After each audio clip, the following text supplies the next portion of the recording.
بسم اللہ الرحمن الرحیم۔ السلام علیکم ورحمۃ اللہ وبرکاتہ۔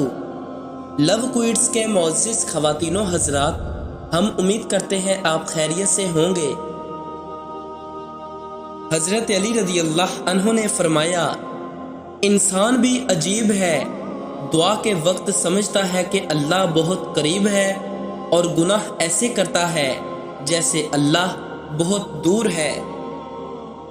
کبھی اپنے دوست کی سچائی کا امتحان نہ لو، کیا پتہ اس وقت وہ مجبور ہو اور تم ایک اچھا دوست کھو بیٹھو۔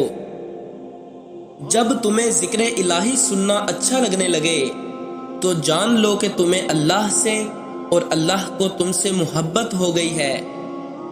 ہمارا دل جس بات پر ضد کرتا ہے، رب اسی بات پر آزماتا ہے۔ اگر لوگ تم سے متاثر ہو رہے ہیں تو اللہ پاک کا شکر ادا کرو کہ جس نے تمہارے گناہوں کو چھپا کر تمہیں لوگوں کے سامنے معزز بنا رکھا ہے۔ جس کام کو کرنے کا اللہ تعالیٰ نے اپنی رحمت کا وعدہ فرمایا ہے، اس کام کو کرنے میں جلد بازی کرو۔ اللہ سے محبت کرو۔ جب زمانہ مشکل میں ڈال دیتا ہے تو میرا رب ہزار رستے نکال دیتا ہے۔ خدا کی راہ میں کوشش کرو اور کبھی پیچھے نہ ہٹو، کیونکہ خدا نے تم سے کوشش مانگی ہے، نتیجے نہیں۔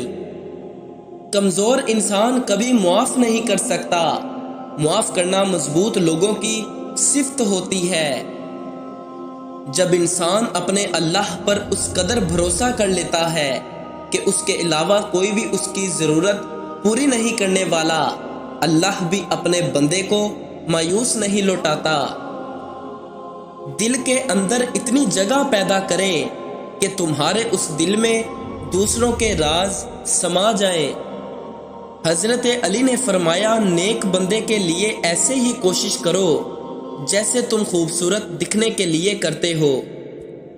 سب کچھ کھونے کے بعد اگر آپ کے اندر حوصلہ باقی ہے تو سمجھ لیجئے کہ آپ نے ابھی کچھ نہیں کھویا۔ انسان کا ایک ایک سانس موت کی جانب بڑھنے والا ایک ایک قدم ہے۔ اگر اللہ کو راضی کرنے کی تڑپ پیدا ہو گئی تو جسم سے روح نکلتے وقت درد کی شدت سے تڑپنا نہیں پڑے گا۔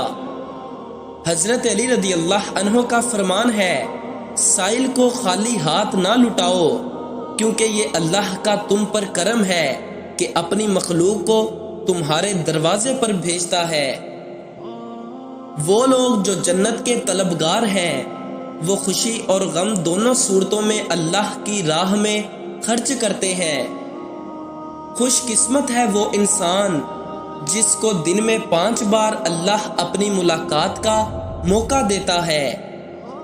کبھی کبھی اللہ ہمارے ارادے اور یقین کو توڑ کر ہمیں سمجھاتا ہے کہ ہوگا وہی جو میں چاہتا ہوں۔ جو لوگ اللہ کے دیے ہوئے رزق کو کافی سمجھتے ہیں، وہ زندگی میں کبھی کسی کے محتاج نہیں ہوتے۔ انسان خوش رہنے کے لیے کماتا ہے اور کمانے کے لیے افسردہ رہتا ہے۔ اللہ جب کسی کو اپنی طرف لانا چاہتا ہے تو اسے کسی کے ہاتھ ضرور توڑتا ہے، تاکہ اسے احساس ہو جائے کہ اللہ کی محبت کے علاوہ سب محبتیں فنا ہیں۔ ہماری کتنی ہی خواہشات میں ہماری بربادی کا سامان چھپا ہوتا ہے، اس لیے قدرت انہیں پورا نہیں کرتی اور ہم سمجھ لیتے ہیں کہ ہماری دعائیں ہی قبول نہیں ہوتی۔ اپنی نیکی چھپانا آپ کی سوچ کا امتحان ہے اور دوسروں کے گناہ چھپانا آپ کے کردار کا امتحان ہے۔ بے شک زندگی تھکا دینے والی چیز ہے، اور جب تم تھک جاؤ تو اپنے رب کو یاد کرو، کیونکہ سکون تو صرف اللہ کے ذکر میں ہے۔ امید کرتے ہیں آپ کو ہماری ویڈیو پسند آئی ہوگی۔ ہمارے چینل کو لائک، شیئر، سبسکرائب کرنا نہ بھولیے گا۔ اللہ عز و جل آپ کو اپنے حفظ و ایمان میں رکھے، آمین۔